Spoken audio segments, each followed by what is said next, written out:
All right, yama obibiache na yama makwaba enfambra Kings TV GHS abusuafo ene Tuesday ya tenase ade agudie mu nsem ade bro amanone nsem ya bobo ano ade basanso na oman Ghana mu ha se ensem a ekoso no ni nyina no enso ewo ha se ya yede eba na de tene se okọ ada social media handles na obe nyaye na afi no so atimi adwane okọ Facebook Kings TV GH and afi YouTube enso Kings TV GH afi mo TikTok no so Kings TV_GH and afi Twitter and asa de ne ye kan X no enso Kings TV GH onyina no obetimi afollow ye na afi bibia no enso atumi akọ enkan enso ewo hono ya tenase ede agudemu nsema yama no ahensudin se Kings Power Sports 1 na ede bro Osman Jovadi ewo ha sanso na Samsung GH enso eti infidie na chia na se alternate niema medin ene Ahmed Ayat the chief executive producer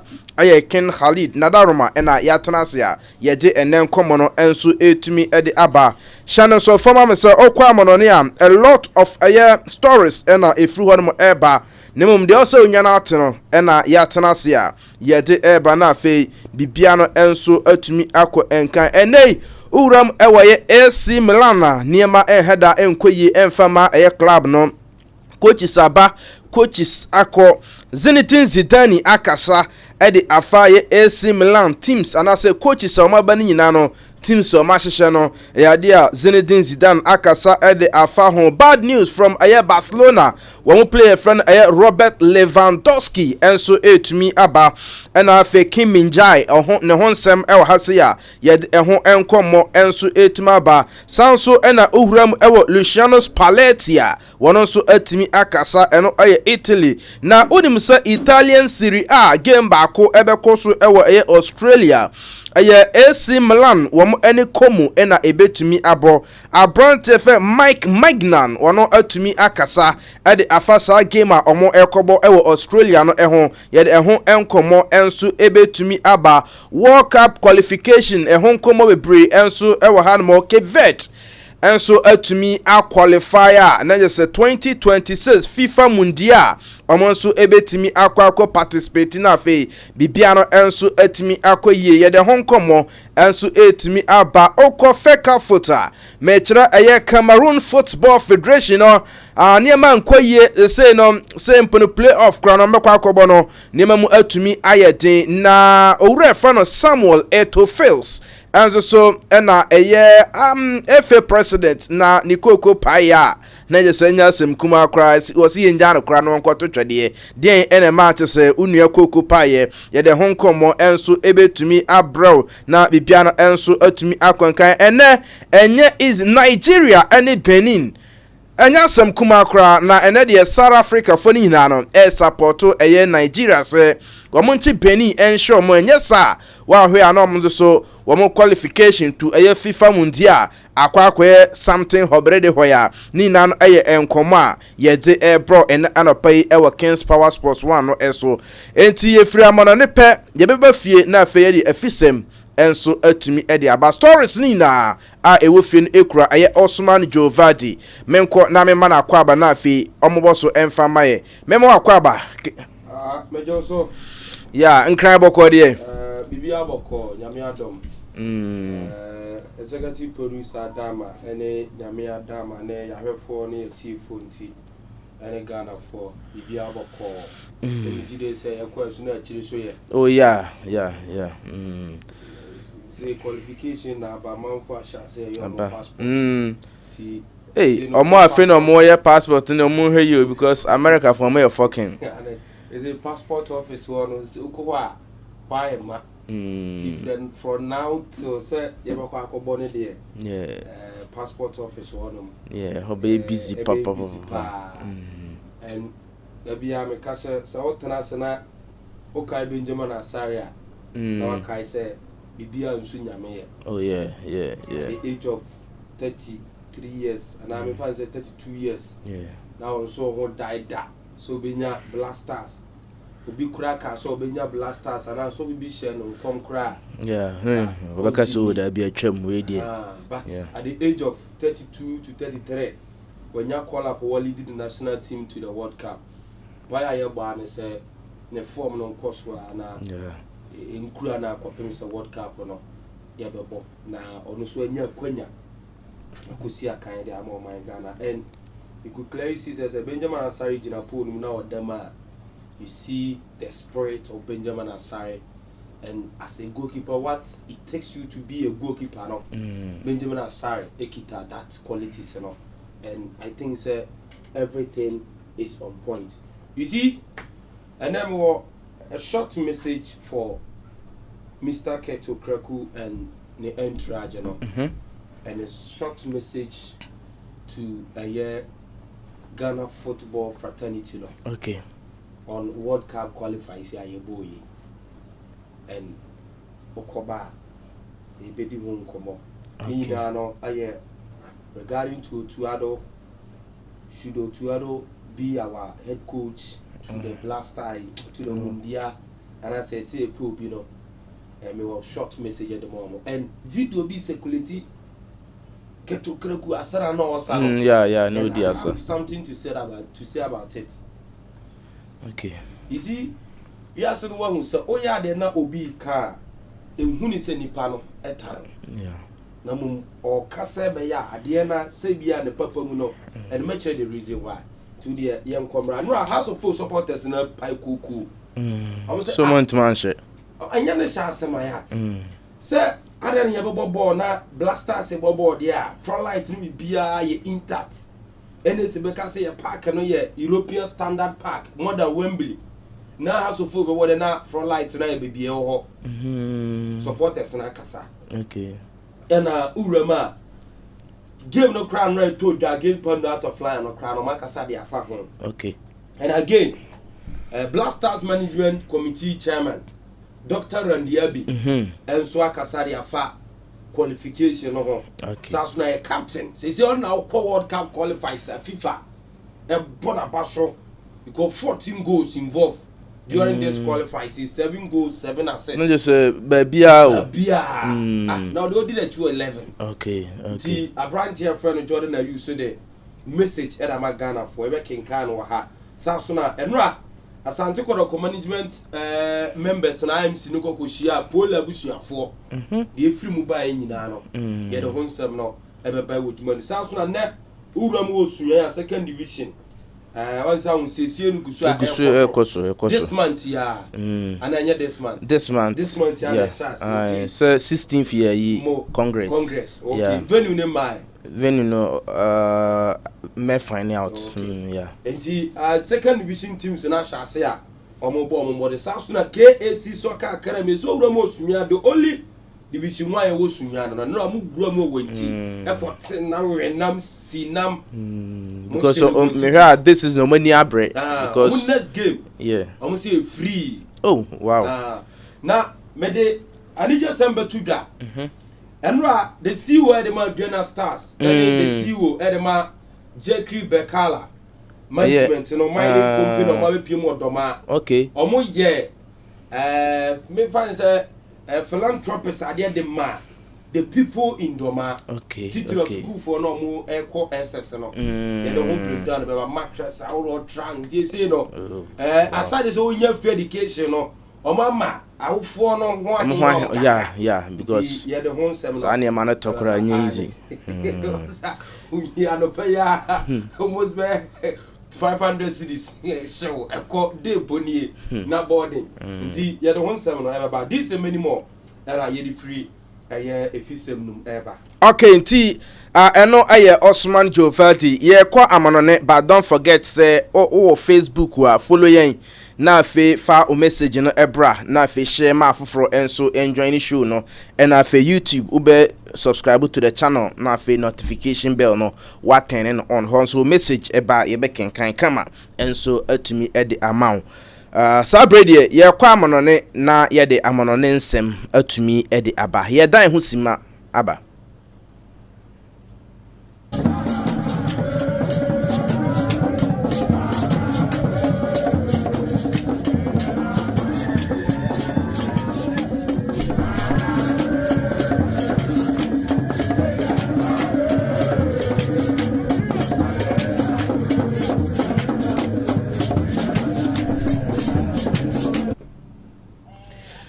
Alright, anti ye kwa amanone akwa kofa amanone nsem enso atumi ade aba Nigeria ni beka se obodo ibo eho ena ye tumi akona afi no enkomo bebre enso atumi aba abrameka wo se enei World Cup qualifiers no Manchester hodro na no etumi eba na wie ye na no ne nchese nura ne ade a enya asem kuma kra na me patch o mai ba ko a wo mo enso anya qualification ne obi a ekon masem no eye enchese o mai ye fen Cabo Verde anase Cape Verde no and I sama for ekara ya man kuma na yes population no aye be 600,000 enya asem kuma kra enso e honti for to so ema na fe yentumi eni enkoma Cape Verde for no me pachom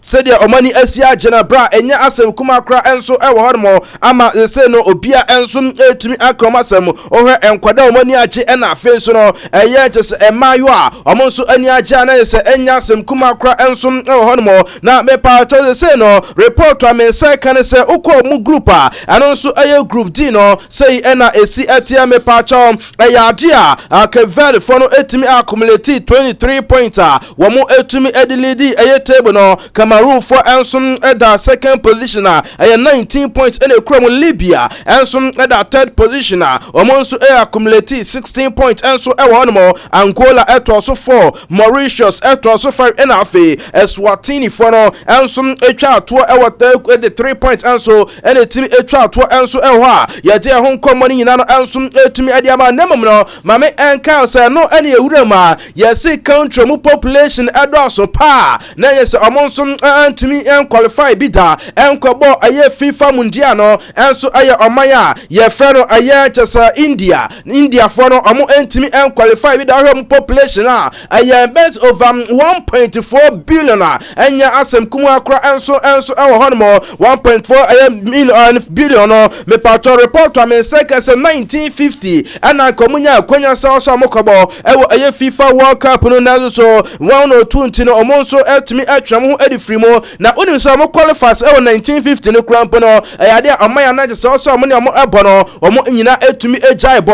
Indonesia mo ne ate omo ejai qualification no ebo enema kwanya beda ho adema India for so mo so enkoba waka na India for no omo value Olympic Games done FIFA World Cup nto mo so antumi ankwan koba eno so report to amense kan ehon komani na no yedi ema dwumadin eso me pacho an Nigeria wo mo ani Benin ansum na etimi abo na me pacha endra ya dia training ansu etimi ekoso ewo the Super Eagles of Nigeria omonso training grounds we kausa pontia woti hoy abronta ye fun Ademola Lukman or suspension te omo gamer omo album adietia ayenche se Benin no wontimi ensi akani na chino onso etimi etra training grounds wa onso ehwe training onso etimi ekoso munyina no ehwe sanima ensum ebetimi akoye ade amam na former defeat omaya ye friend aye Benin omo hia 4-0 ade tia aye Benin ansana empono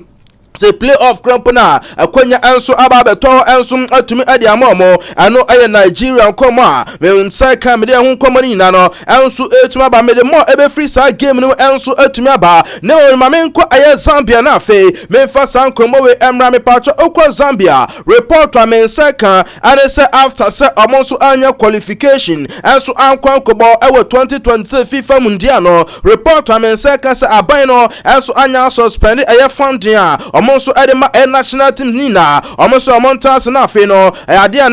efe no emfa clear road map enso emfa mbrana sa de beya omonso kwan we su ene ye fa na afi no yetumi restore your football na afi bebia no enso atimi akoye ewe group E no epacho just 9 point out of 8 games no and at the team I fan aye Chipolo of Zambia enso atimi anya ya yede ehon kon money nina no ene arapai enso ade ema ewe dwumare so fanes aye image ato soma me na afi no me ne aye atiefo enso eni kan pacha owura na nani ehwe hase yasoso ni mu no aye Samuel Etoface onom na okwa aye Cameroon na wadonso aye FA president me pacha ese Cameroon for some masana bra enyansem kuma akra enso ehonmo wo mo enso antimi antop mu group a meka osam abra na je so mu game a omo ni Angola enso etumi aboye no ana je so obi ego kan semi se owura fan eto na se na juma die na odin ewo efe ho no ano nso entimi enso ne na nua koko paya osore se okona afe no wono nso ede nsa akokeka nche se onua ono nso eka nsa asem na ekire no ehwa ana somo mo pen no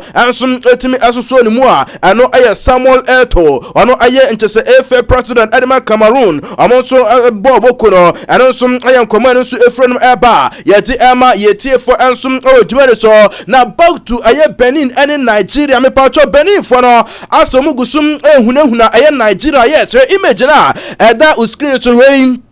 aye Benin for no na atimi aye sa image no me pacha ohwa sadiem minim se be kan se sebo se cheetah kwan wa fa so aso eagle no mu na je sa na enne omode ebe Nigeria for no eti omo bom aye Nigeria for no hu papa enya sam kuma don't forget say aye Nigeria omo former head coach general wono na enne okọ Benin na wono so aye omo head coach obe body etia ne former aye tima enya asam kuma kwati sa game de enya sam kuma kra on Nigeria bonten so a ene ya hwese de niam ensom ebetimi akwa na Benin for no enso enra omutumi training over 6 hours a nje se enya sam kuma ni na no enso aye hawa omosi air planning ahead of game a omonso ebebo ediete aye Super Eagles of Nigeria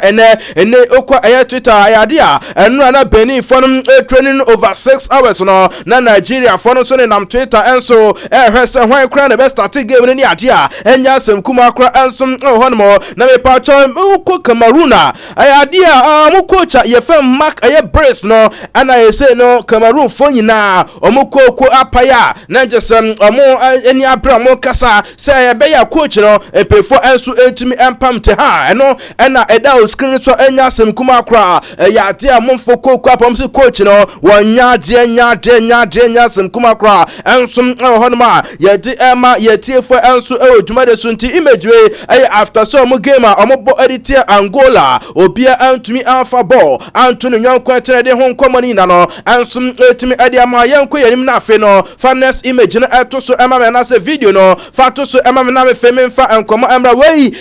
chese Cape Verde omo so players no ena de nkomo bebre enso atodwa omo so omani ajepa omo so as a player no bia hweso no so betimi akwakobo ensum ewo ayenche FIFA mundia na nyasem kuma antisa time qualification enso enya buy no and say yes players no ani agea na some grant interviews ni agea eno aye nkoma okwa aye Cape Verde eno so efro banasa nra no aye ade Cape Verde man no enso epie ye enya semkwa kra massively omo ekwa support team no ema enkunimde enso etimi ebaya yeti emu nkoma ni na no enso etimi ediama en anapa we aye Kings Power Sports 1 ena ugusu a ohwe no on aye Kings TV GH live on Facebook and afe yes live and some YouTube te honyina no obetimi akona afi akofolo ya fe obehwe ama foforo enso atumi anya bia hwe no oche no mame emfa tudwa se o message no what the buy beje bra na afe yetumi akenken na afe bibia enso atumi akwankan ye fro na afe minko aye amanone proper na afe minfa nkomopi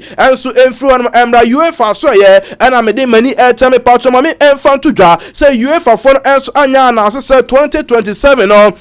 me pacho say UEFA aye Champions League no eba be start ya o mema aye European champion enso atimi abo aye top opponent no aye ade a wo ye champion wo betena fie na watumi abo with aye top opponent na sa aye game no adon betimi a streaming ama platforms ahodro no enso atimi a show na bibia no enso atimi akoye enti o mo say bia enka Paris Saint-Germain agi UEFA Champions League last season no enka ye ba be start Tuesday o mo nko a na nka mo ni bia Barcelona na se Bayern Munich enso atimi abo eno aye hihye ya mpefo enso ade abetudwa ya de ho nkomani na na pai enso atimi ade ama ewo show no eso me pacho international break no uram ewo Santiago aye Bernabeu fa image na etosoma me na afe mahwefo enso atimi ahwe nunie we aye ntese Santiago Bernabeu international break no ana otimi se purchase no yetimi atwi bi kwa na yatwi bi aba na afe dwumadi foforo enso atimi ekoso ewo ho nti we aye Real Madrid omo home ground so ena matimi ede ache we no ente se bia baba yara ananse Accra Sports Stadium a bia opese obebo concert e wo so a yesi da bi untimi embetiati apage na de me pacho Santiago Bernabeu opese to party bi enso ho pese obo concert bi a ye wo bia be twe ba beto wo hu na ente se watimi aye djumadin enso e ho na fe bibia no enso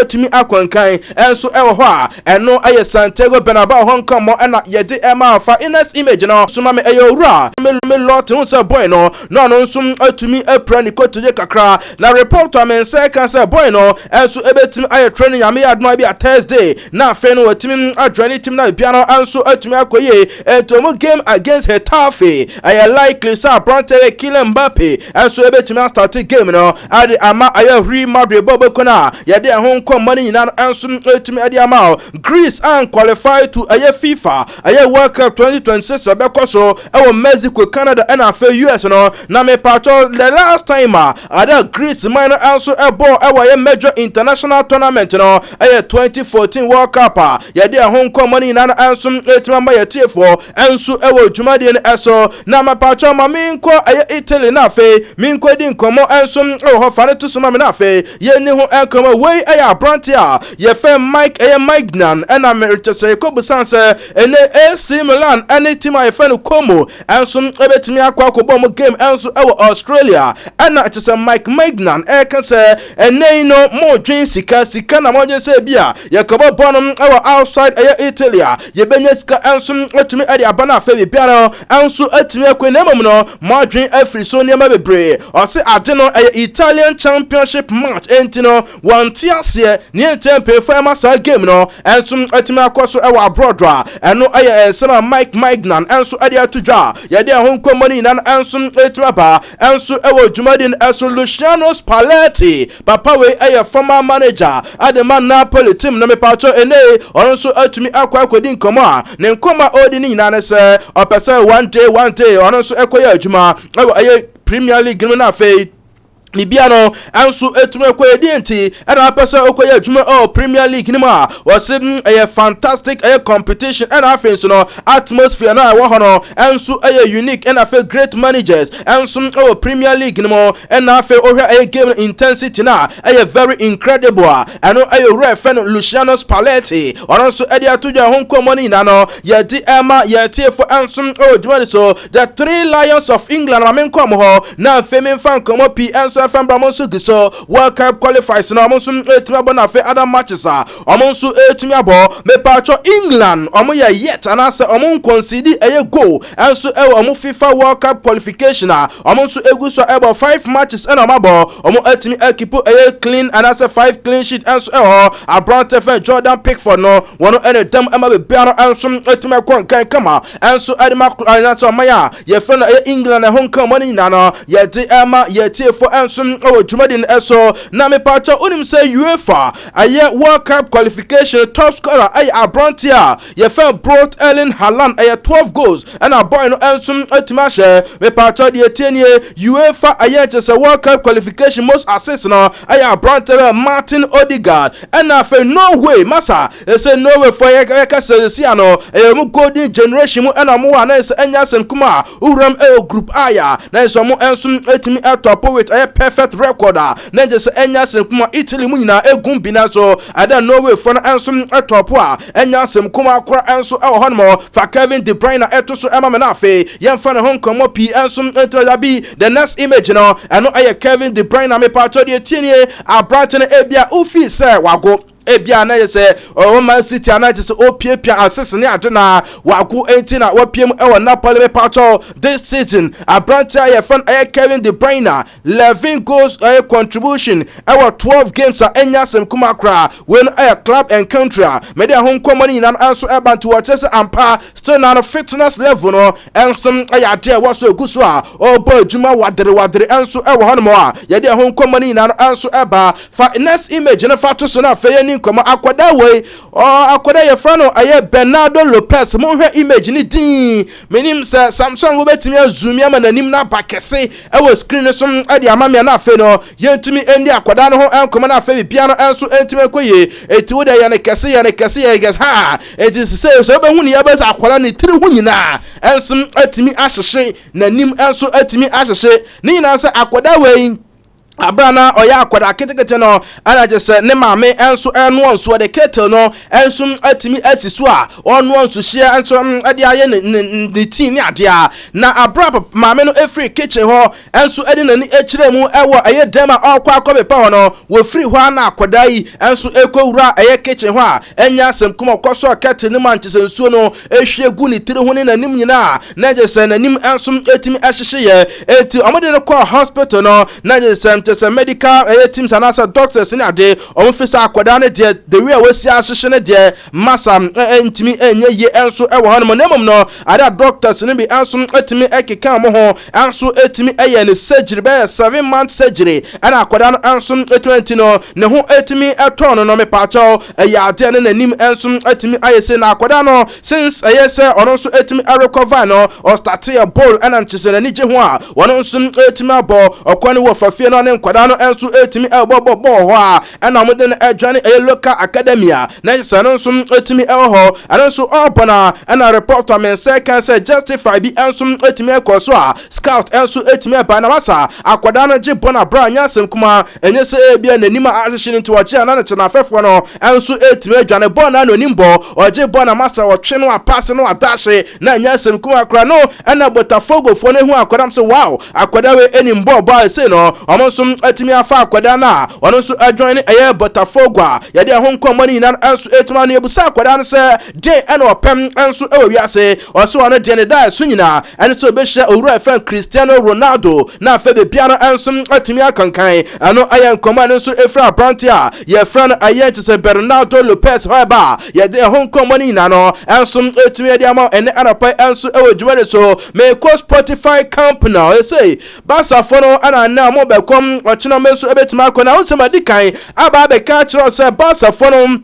I person more returning to a Spotify company na so pay for person omo a license a 1A no na 1A no e dey best 25,000 a support elebetimi awremu and so akwa he a basa match na basa for no so ehieska et o say nipa bebre anso etima ba etomu hia a 1B na and so ebetimi afa be 45,000 and so e want to say no report am say can say basa for e try best e December and say January mo and am so ebetimi anya 1B na afe no 45,000 capacity ramonso atimi anya na afe be piano ansum atimi akwankan enso ehonum already madikan e de aba betu anim se ukom aye basa report am say kan ene se El Clasico anonsum abetimi aba Jesse Basa enso ebetimi ayusu no me pacho aye pop aye singer ye friend aye Ed Sheeran me pacho ne logo abeda aye basa for Jesse ni mo eti ebim ena sha Bronte no we aye singer na senyum tini ye friend Ed Sheeran onum anatima hye Jesse nti be se El Clasico no basa Jesse no be se nim ho no sam aye play no anso edama anonso aye ten komo no eba ye de honkomo ni na anso etumi aba na me pacho Bronte a ye friend no aye Marcus Rashford no report am second and say ne former ekura no so kipu sa form na ama season ni na anso etumi aba na wie ya ada Barcelona for anso ebetumi akwa akotua 30 million euros a enom aye purchase clause asha omane aye chize Manchester United contract mu no amonso ebetumi akwa akoto na afa bibia no enso atimi akwa etu so person bo Barca no dia awose performance na still na okura mu na afa bibia no enso etimi akwa ye kama enso adema Barca bo bekuna eno aye nkomo enso efron eba ho nkomo ni na no ene anapa ye ma oso wate na afa bibia no enso atimi akwa nkwa egu so ejina aye Barca fon aso emi pacho de tinie Barcelona womonso akwa ni mu pa adidi nkomo akwada we aye just 16 years yes oni Marcus Rashford and that screen so no just 16 years and watumi anya na ye fun aye Cardozo Viola report am second and say aye Barca for Sir, amonsa ebetimi aka akwadano na report amensa kan se sa akwadano basa form anso ebetimi akwa akofana na so monkofana ni nyina no ebegina Marcus Rashford se bia ne ti no omobe na permanent anase omeja no amano akọ enom report no so mensa kan ehun nkomo ni nyina no yedi ema yetiefo anso ewehwe so report amensa kan anase onya medical clearance woni ayempefo anso ebetimi ahia se bia medical clearance no abano woni pefo kwahye no discuss in the future na report amense kan anese so ogitum se obeyem ntese ebia substitute ya atiam omon betimi amano anso atumi atena na afi bibia no anso atumi akwankan dem no de me hunu se abronte a ye fe Mark Andre ter Stegen anya de so obeje atum da so no so ebetimi atena bench na afi bibia no anso atumi akwan dem no report amense kan anese se Barca ebe offload no ebe very difficult sense sika oje awo Barcelona no ya ade wasoro ye pa enom ayam kwama kakra ano so efra wura no aso eba na okọ Barca say ena omo injury list no esiate na update no ena mede Emma Fermin Lopez ay available this year omo ene Girona obetimi abo sanso ena Lamine Yamal ono so obetimi abo against Girona eno achi mami enfa to the Rafinha 1 to 2 weeks ono so obetimi atena fie sanso ena Dani Olmo Garcia 1 month ena otena fie Mark Andre ter Stegen de no 3 months ena afi Gavi enso 5 months ye de ehon komani na no enso etim ediama me ko Italy na afi etima ye fe Nerazzurri Banamata Inter Milan boboko no me de hon kom enso edi abra brantewe ye friend Denzel Dumfries report to amensa kan say boy no episode move from Italian crunch Catenaccio Serie A no na afi okọ Premier League na afi ono so akọ kire ne bobre ho ama report to amensa kan say already said club with say Chelsea Manchester United and afi Tottenham Hotspur and some obetima ba never report to men seconds and release cross no also abaya 25 million euros next summer until the end of July 2026 and a report and also every Denzel Dumfries aso ye eba ehun company na no ye di ema ye tie for enso e odwumade so botra aye next image na fe menko ahanti fero to so na fe we so aye Marcus Thuram one also so ne recovery timeline no a change report to men second and some abrante no obetimi amese aye inter matches bit say omo gamer Etia AS Roma obetimi amese ewo Italian Serie A animo ana afetima fan Union St. Gallos enso a omoni ombebo in the UEFA Champions League no boy no enso obetimi amese na fe ade abotani na no ana se amese do games no se de beya omo game body eti Napoli October 25th no obetimi aye available na fe bibia no enso otimi akwankan kama enso ade ama ayenchisa Inter Milan boboko na enom aye update free on eba ehun komoni na no kakra de ema na fe bibia ansum atimi akwankan me pato esia no okọ Juventus de Bianconeris de men second so mo try so me romo awo ayefe na bachi wo center back efe Milan Skriniar na January no amaso sam anso ebetimi akan boy na sanse omo so mo defense wo sheki etomunya aye Milan Skriniar ebetimi aboa ma bibia ansum atimi akwankan kama anso atimi ade amomo a enom aye report anso efri aye Juve omo so aso ye ebe hon komani na no ye di ema ene arapai anso ewo dwuma seriously ayade Madrid for consider some metimi aton about fe Vinicius Junior next summer anso ade ama Saudi Arabia clubs ni bi da fe be piano anso atimi akoye say expected fee no no less than 250 million euros anom report anso efron eba me kwatros na family atudwa say Reece James anso priano report am say can say enye serious ayade abronte a ye Reece James no anso ebetimi abo against Northern Forest nyam ya do Saturday anom nkomo efron eba na pato chat GPT for aside the aba wo mo say no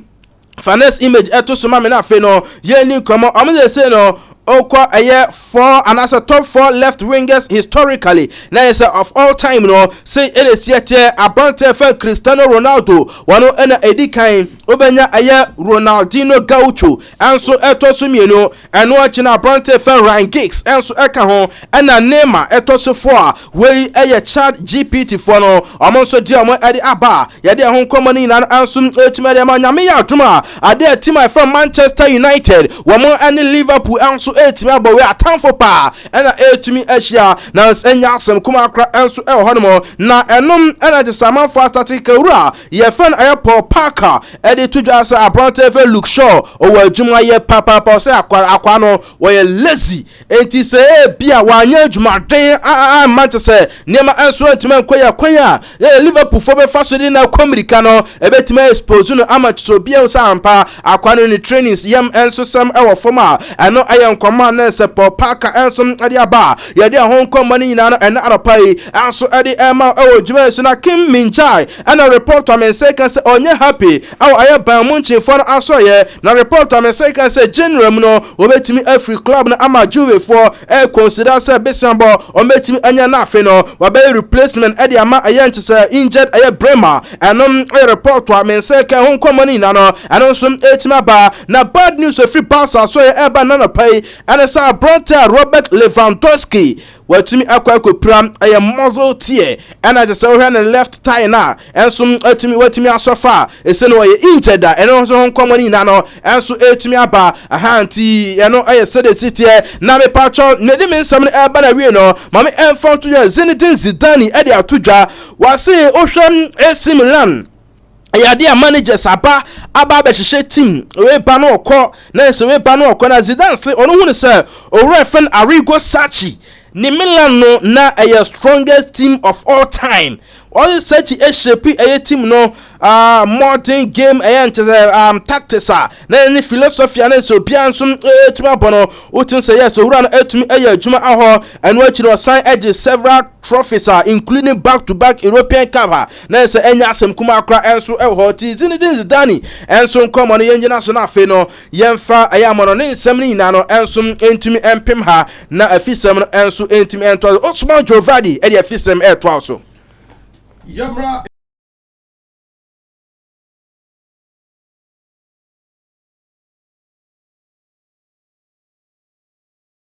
the awani nano and so a local stories and yatanasia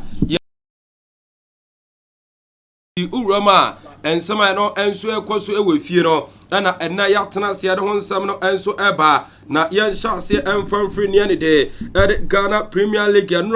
game and so etime todwa e near front Accra Sports Stadium na game no eba na wie no na bobo quality and so house of bobo ko no and so asha atinafie and bobo kwa front Pando out of Lions game no and so ko goalless draw and na yadin sani bi and so todwa na eno ankomo pi and na utu say after the game no and so etime todwa and no supporters no apai koko etimame eno house of game yentimi enso ndi nkoman kakra emfama ewo dwumade so ni nyina no enso ye no a game ba ko no enso time todwa na we no enso ye Monday Night Football ena no enso anase Super Monday ena no enso todwa ni nyina no update yar aba na urama ya dia aya after match day 5 no me batuma me league table na first meeting koma Mediama Enedika mo ewo 12 points so na Heart of Flying Tosmi no mo 11 points Young Apostle Tosmi ensa mo 10 points Adriana etoso 9 points so na enum aya Samates 9 House of Okensia 9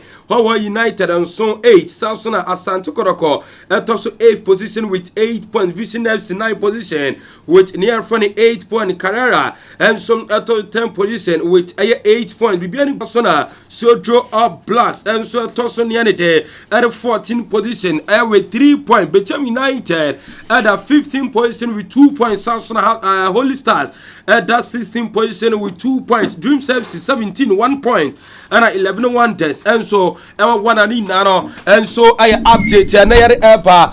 Jumadi so now I work from that no Janko now first year to me and Ramo na yentin komo near the day and so day after they give up Panya your friend I coach Bashir Hilford and so etime tutudwa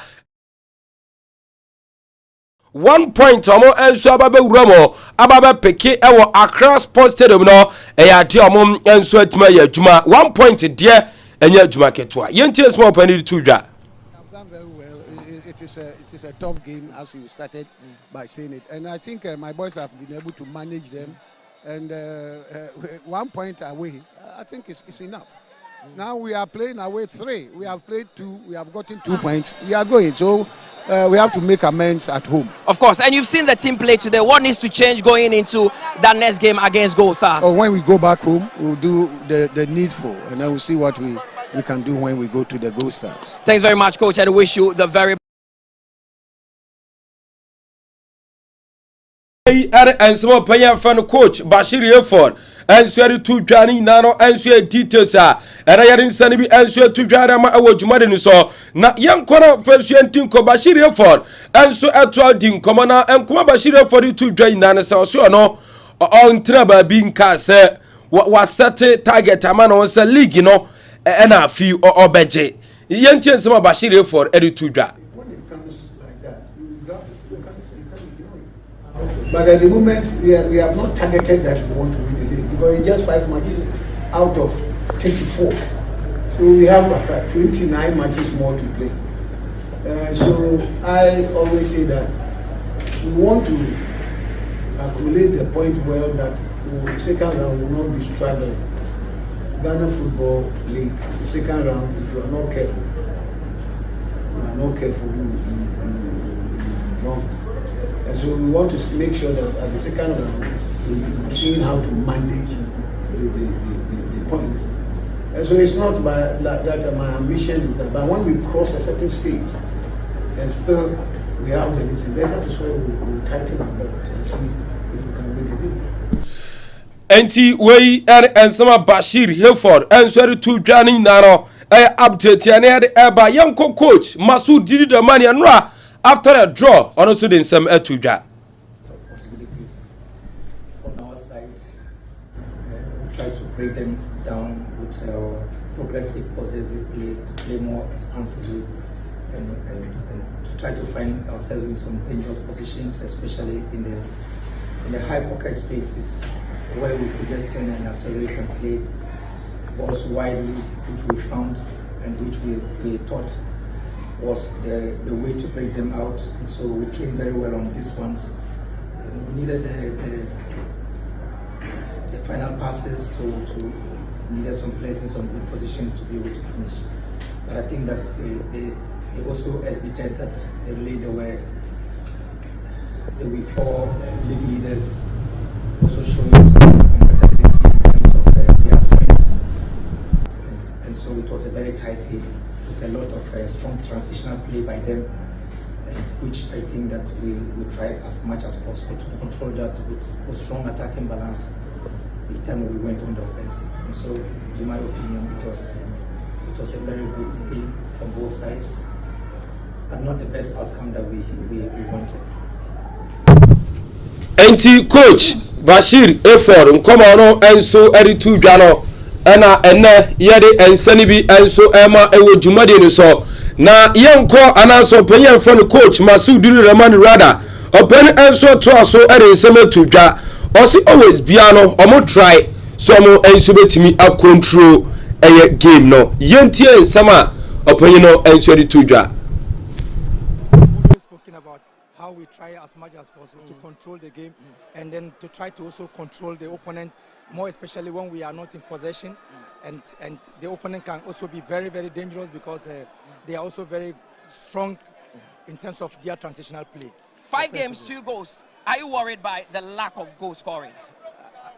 Yeah, every coach will be worried in this instance, but I think that the most important aspect of the game is what we are doing, that we have an identity, that we try as much as possible to create the spaces and then try as much as possible to control the opponent when they have the right moments. And so I think that it is the next phase that we need to intensify. We've been doing a lot in this regard. I don't have to justify this, but I think that it is still work in progress. Next game, Brecum Chelsea, what should the fans expect? When we get there, we'll cross it. And so we are very positive in whatever we're doing. For us, we don't care whether we are playing at home or we are playing away. Enti wey and sema coach Bashir Eford and sorry to ja anaso penyanity and sorry coach Masoud Rahman and to Johnny Nano update bana yanko Ghana Premier League match day 6 na me patcha dey fixtures no enso ababonten Saturday and matches no eto aso etimi patcha bo match day 6 no na bibia enso entimi enkodo kama urama ya dia Media Sporting Club ebetena fie abo Saturday 3 p.m. no atia nearity enso de FC Samata so na 11 wonders ebetena Suedro Sports Stadium abo atia Kara United Dreams FC ewo Tuba Astroturf ebo atia Nations FC ni naro 3 p.m. Saturday na mpacho sa games no ebetodwa urama Sunday Brekum Chelsea ewo Golden City Park no abo 3 p.m. atia House of Folk enso ebetodwa ewana na fosu ji abo Park Bechem United ebo atia Vision FC Ho United any Adriana FC and abo Hawaii Sports Stadium Sojo All Blast ebetna Sojo Sports Stadium no abo atia Basakoli Stars urama Monday no yara kwa konya aye bibiano Go Stars ewa Dance Park na body atia Pando Heart of Lions ebe live enso ewo TV so era so Young Apostles ebe travel to Kumasi on Asante Kotoko game no Duty Africa employing enso etimi postpone ni nano update yare eba na urama ade Kotoko game anyambo Sunday amu abo atia Rock of Morocco ewo the Nations Wembley no atia saying and e-ticket no enso ACTA Uruma Popular Stand 50 Ghana City Center Line 50 Ghana City VIP 200 Ghana City into dollar star 365 star 195 star 35 star 365 star 1935 ash now face what me ato take 3 p.m. and as I give no and so to jam yanko Antoine Samayo ene urama September 2025 PFA Premier League first player of the month no ono and so the man ani no update ya na yare aba ewo jumade ni so yanko near day and so de Santana so ram ewo ticket prices for AFCON 2025 me pato near di kind opening match no 14 euros to 47 euro group stages no and that's a group matches about 9 euros to 28 euros round of 16 about 14 euros to 40 7 euros quarter finals no about 19 euros to 57 euros semi finals about 28 euros to 75 euros final no about 38 euros to 85 euros and also breakdown and I'm patching media our near follow 20 25 AFCON Cup of Nations betodwa Morocco no and midi breakdown na enso amount na enwa game House of Folk boy 38 year aya Pando Heart of Lions after the game House of Folk massa supporters na da we complaining about four lighter amo enso report game no na mpon for to biasa nanu ya NSA akwatena sampa kasa front light will be bearded dumb our class poster to Wembley. No penny and 10 some after the game house of four supporters at the Tudor. Okay, well, we are talking as a FM say, who's the house of one as to be more and never ever born here, which means to say, has of one as more. Now, who have a react to another 3 o'clock, the house of one son, what can ask one as supporters. Yes, I better woman. Something pressing, yes, I better woman. What the one that is supposed to mount. The post man bay. Me cannot get over to the post wa. Would you cast for what? It's the say why your one who say the national as what is I cast for now. Time for support us here. You knew who said the man. Down for Vanka. Now compare to a better coma. Down for Vanka compare to a better coma. Ah, and then Yako a crown. And that cast for why I crowd to folk. Or Piano Macas of folks and us here. No, her ball. Her ball I cast for well. Beyond my pack. One way about Kakwa. Sunday match, the one can Sunday match there. Sunday Kotoko match, Kotandia, and you have been able to go to ball. Now, has the ultimate guarantee. Said no, sir, and no matter was 2 o'clock, 3 o'clock, so Oma Papa said, no, yeah, ultimate, and I did. Now, man warning. First warning. I can't go to ask Diagua, Mother, who be high or a cow, just over how. Compare to a bar, me and Trevor call. Many of you said, wait. Who's the man to be a master to Jamaica? A bank can go and carry Paga. And see why I hope I saw it. I'm on for big because I have Cotoconino. Oh, you kill with them, no, I forgot Cotoconi complete. So it's as a bubble in and on top of Bias, we have maybe do a pack and a visa. Don't remember ball of pack as well. no boazo or boa ultimate work as a vokuda. That before the ultimate work as a vokuda. Me count say much say Usa is a bioma. You have what a bear in Garim Goro in Garim Paga. Enti Urama no House of Folk supporters no koko ama pine no. We aya wayo na watin karo. Yanko Dr. Randy Abbey ono aya Blasters Management Committee member and also no committee chairman rather. Na Dr. Randy Abbey enso ede abasobo ede aba ne backroom staff omo bonachi after say omo anaso bonachi dom after say Ghana enya World Cup qualification no say eye aseda no de momo ohwa adwumaso no mo aye ede ama Blasters team na aseda eno de mom yentie Blasters Management Committee chairman Dr. Randy Abbey. Well, I think that it helps, it helps, and even for some of my colleagues, they had opportunity of Qatar, and so there were a lot of learnings. There were some things that we didn't get right. There were things that we learned, and so there's a lot of experience on board. If you even look at the management committee, you have somebody like Moses Parker, who was part of the 2014 World Cup. So you have varied experiences. Fortunately for us, the unsung hero in all of this, and I will take this opportunity to celebrate him, Mr. Alex Asante. He's still there. I mean, that is for me, that's the hero as far as this whole campaign is concerned. It is Alex Asante, and I'd like to say a very big thank you to him for all he does and what he's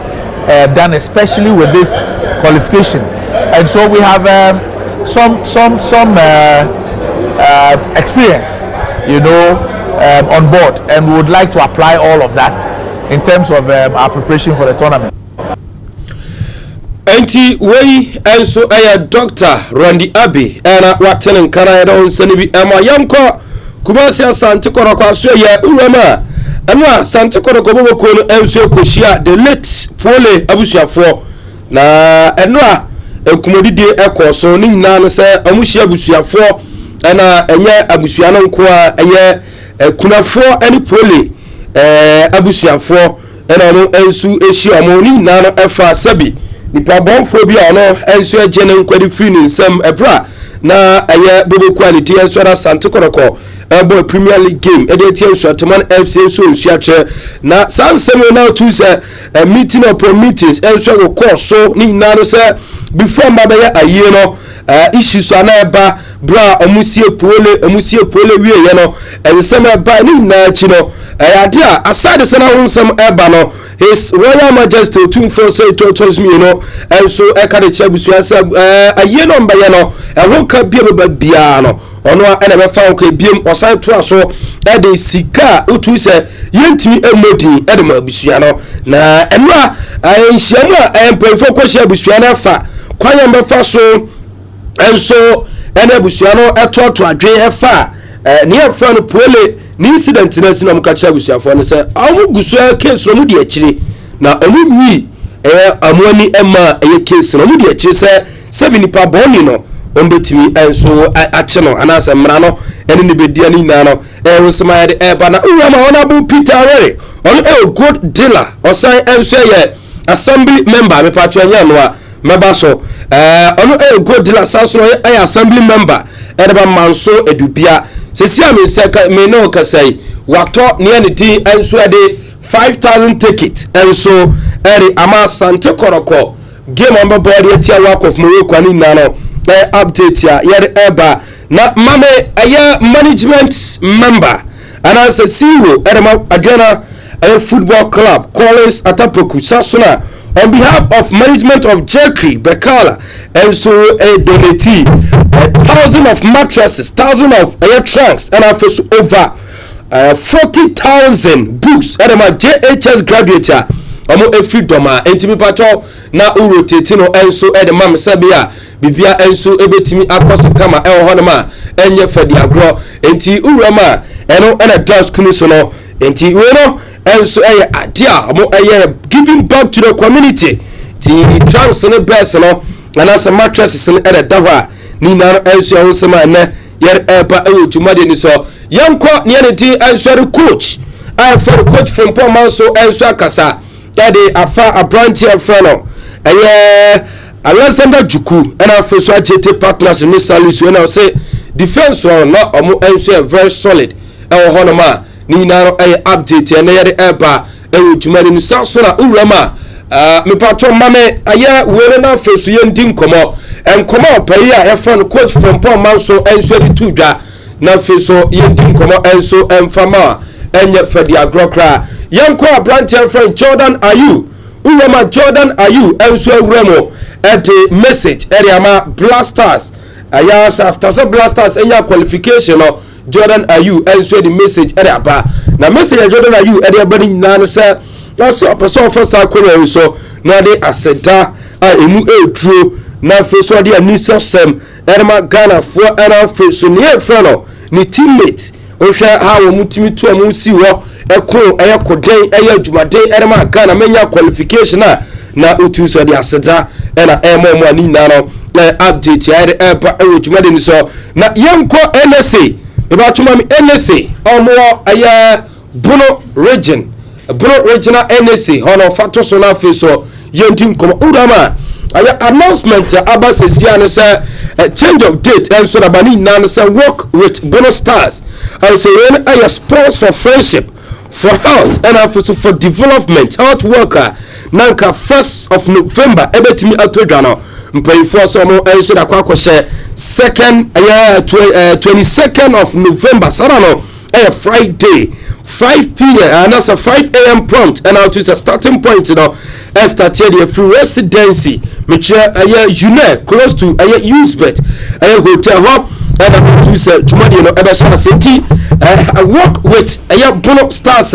nanka shasia and so anasa nanka betimi atodwa nyangwa 1st of November no mpayinfo say date no and so asana to say and so area call 22nd of November sana no Friday 5 a.m. and Jumadi no and so from the communication department edema Bono NSA National Sports Authority edema Bono no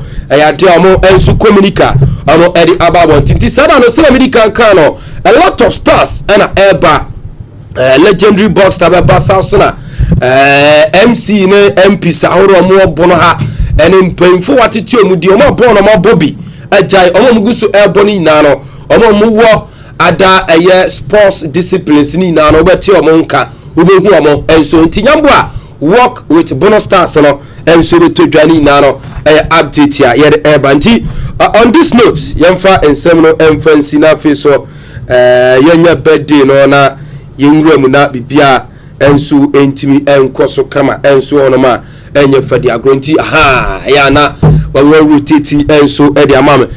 antifa Alhaji Fatuso happy birthday nko emfama Alhaji Isa Idrisu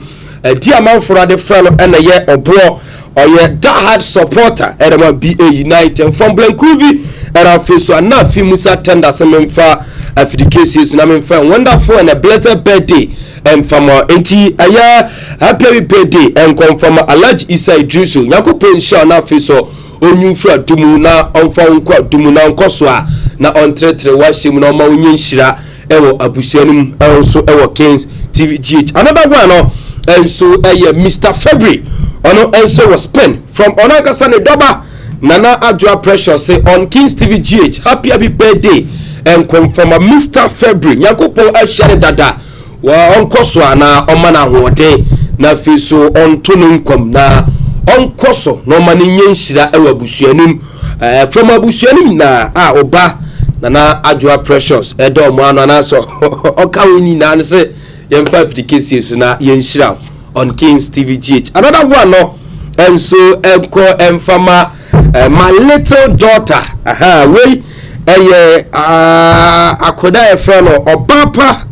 anima amponsa uko school Holy Trinity School ewo bakuni aba happy birthday confirm from Mr and Mrs Amponsa me former teacher no osi me fa fi the case na me hira abusuani na se omo edo mawu enyini obapa mawu enyini emeye opanyimpa ewo abusuani ena awodadie pa ade bia wa awodadie mu no yehre ense de mankwa tenten apomudi ena afi so nimdie ana yehre ere afi obade nyakopo de manti obapa anima I am Ponsa happy birthday on Kings TV GH. Enti yam fancy na yamra na face so yendi nkomo. Enti on this note me dey efisem no enso asi. All right, Osman Jovadi and Watson and Kano say or the fisem kama and so to me at the abre. Now bana fair baby room, so a lot of submissions are also able to me at the upper. But I think say the Sana National Sports Authority Director kind a Amber Frankra. Say I mean has a Bible na ebi akoka say wonye sure say dia game na be pass over na say mbaso wonye sure say as it means say national director director general Edema NC so to me sa seminar house of folk for na kano no crepa then what the man is trying to tell us is say he don't follow our league no say one na ebema I mean approve and say be a game no nko so that is it enti meaning say one of them approve na ade na onya we say after Blasters game we have House of Folk out of Lions ekoso Accra Sports Stadium and you see now share the front light we share everything the pitch itself no how almost see decorate our Accra Sports Stadium everything was on point to me always be even Premier League games English Premier League games a European standard until we say that energy now you the channel to the Blasters game even though you can't compare the Blasters matches organization in terms of our league but I think we should use almost a half crowd a channel your league I think say be too pong your league your qualities were how I've been following the league so far your qualities were say Utu said on the football place the guys in Boba you could clearly see the quality in the guys but due to some circumstances be surrounding your league and some near being tiama I say you the qualities within our players typical example in the year Opoku Richmond of Young Apostles one of the finest player say you say right now say Opoku Richmond Clinton elbow ball at the ma Kotokwane House of Folk media man ke be hu the high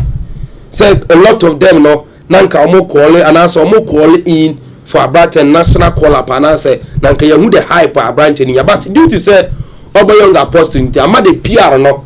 Enis Rosa and I admit say untimi for the PR of Asante Kotoko House of Folk compare Young Apostles in terms of fan base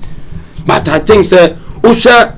Brighton more any other a place more than idea everything is on point now to Kraku any nimpaying for okay now no say na Mr. Kett sapa yes sir ode jana ode we ne de jana sana ode yajuba right ode jana sa dona na beto oze on suppose na okay you see one thing about nano game ne say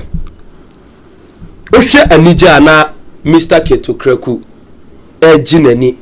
ewa Accra Sports Stadium anije ne bayar wana benya credit no more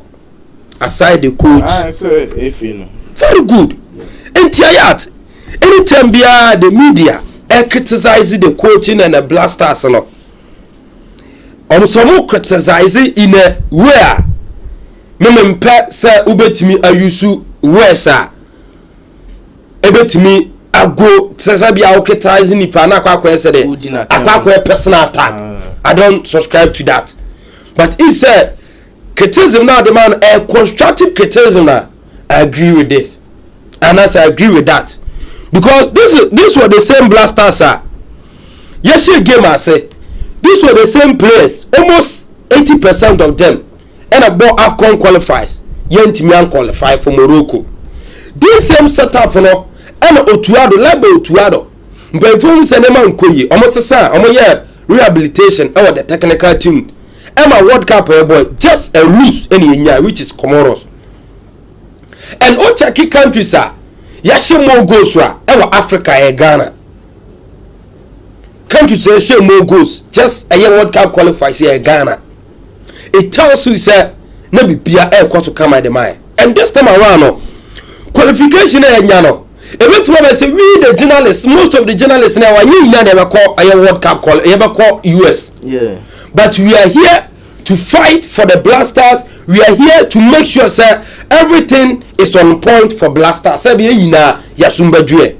I tell you say Ghana dia Ghana yensu class economic nema nko ye. Yen check it tama Ghana qualify for 2022 Mundial World Cup no. Now for we be a topic for discussion was say Black Stars ya qualify and qualify say ya qualify front your man be say qualify the Nigeria. On yen could discuss budget ne financial minister of finance omo dabi on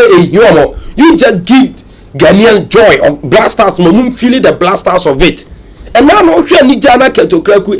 any jail stadium and I think say everything was on point. And it's always biano you criticize the FA, you criticize the ministry and the players and the coach himself and so many criticism na the money na ni ye die mu era yepe. Say ba ye most of Ghanaians na omoye related to some of ministry ne ada FAs ne MPs ne regional ministers ne benya akonya so if sir o channels here ayi obetuma nya akonya akọ emi na no ebetuma na make say ebetuma say league ye be qualify na say ye be ko World Cup proper no na ye channel for say and I say ye criticize them say they should do the thing according to what we want to know. I rather World Cup no cry in Kobe. Nti by the day no one ekwa enjoy US and Canada America. And these same people na ekwa enjoy. Nti anytime bia you be criticize the coach no. I like constructive criticism that say me I am a tiresome mental nipa. I am a tiresome mental nipa. To say asem na da yenka ka according to asem no how opes ye find solution to any the problem na kwaya fa so ba ne sebe ya assembly maybe but to go to say ube free asana all go to the attack and I think say I have them subscribe to it now to so to adu leadie otuadu mfa enko no you see I had men in two folds one fold no say if say yama otuadu akwanya no kwa the otuadu himself no should put and also to prove his critics wrong because over kaya just now no ya qualify otuadu during the interview with I think Sports 3 or so or the two just see and they will prove omo criticizing or prove them wrong and we all know say indeed we prove you wrong then you hear World Cup because AFCON and qualify World Cup you qualify and what about the Ghanaian coach here what qualified to two different World Cup Qatar 2022 and they qualify and 2026 either say Qatar no on a shall say qualified so one shall see so far as playoff or they are qualified or they are qualified and an or they are qualified one for that fan said we most of the Ghanaians are not okay with the appointment of Otuado the second coming and the huge of salary owner being the only a government you can say worker or Jessica Power Kurumuano no. The Americans will improve the critics wrong when I say my more scenario be Opoya Felanos Scaloni the Argentina national team coach no ebra ya appointing no I think 2020 ya appointing no and Opoya Felanos Diego Armando Maradona edibetu just say with the appointment of Opoya Felanos Scaloni no achievement bi a waye and Scaloni kra said we dey school team kra man kra ontimi encoach omo I did the whole of Argentina mukita big stars of Argentina team no a national team no man no kwamba no be first coach and on coaching team bia me hu say oye coach ya we prove no so betimi aye but Lionel Scaloni ba na unim ade awaye waje World Cup waje Fonlasima waje America Copa America and we're making sure say achievement ya ono Amando Diego Armando Maradona kra no bro mo de Argentina national team man want mama me no Lionel Scaloni aye abroso over TV and they say dey no betim dey abop pay no sobo ni na no say bro pay dey job on man no o making sure say man for no criticizing no go prove am now wrong including Diego Armando Maradona and this time around Otuado yedi adwuma no Ghana for bon so and we share aye na no minister kura ba kura always biano he is on the neck of Otuado meaning say most of the presidential officials no omo ani nji so enti ese utimi ye dey prove am wrong ada Ford ametimi afa no say obi be ka so Otuado anye the good coach in terms of World Cup experience nti yem sakana na say bisa to me Ford back when I say on prove am wrong the another Ford no say any kwan say Sako Otuado any kwan say Sako say if say ye pese ye nya consistency ye league ye bench wa either say we need to make him an assistant coach or we need to beef up ye technical team now because Otuado is not the only coach who qualify a national team to World Cup and also to major tournament via ya sakeno. We have most of the coaches are Thomas Saki or my property and so Walid or team or another day Morocco a qualify but on the door Moko born near friend World Cup or don't make that historic achievement Morocco I kind of say Qatar. And you have the most coaches are omo any team will qualify but omo share the pedigree of tournament to omo the coach na omo team for coach near the enco so either they will make him an assistant coach or they will sack him to go for another coach but the other man focus we shouldn't sack him make us we shouldn't sack him they say so checking the last 5 years Blasters you different type of coaches opinion for Chris Wood na ba Otuado say waba ase yakwa asinyaba yakwa kunya kosika akono they go every time mention names no omo na coaches are million na be fa for the past 5 to you almost 5 or 6 coaches are all passing through the Blasters team no and e pass na obi aba or the different idea na eba e pass also you the pass out to your players no because imagine say Samsung go ba coach me no the different idea but near sakeno near the waba no also different idea but that's consistent the technical team in your consistency and so and I like the reception omo yeah just I have come on man ko ya omo di bi mo ebe she mi kokoro nya via set pieces analyst e dey bias here na man ko ye de ma Blasters of Ghana and I think so Otuado no we shouldn't sack Otuado either say ebe team dey na the backroom staff of your team now face you pay different coach obetimali there to the Mundial World Cup but say if say so no and pay for the professor man or Alidia why not because our first one am far I think say with that we benya experience say be ya obetimi after the second one so I mean one no more say and second near me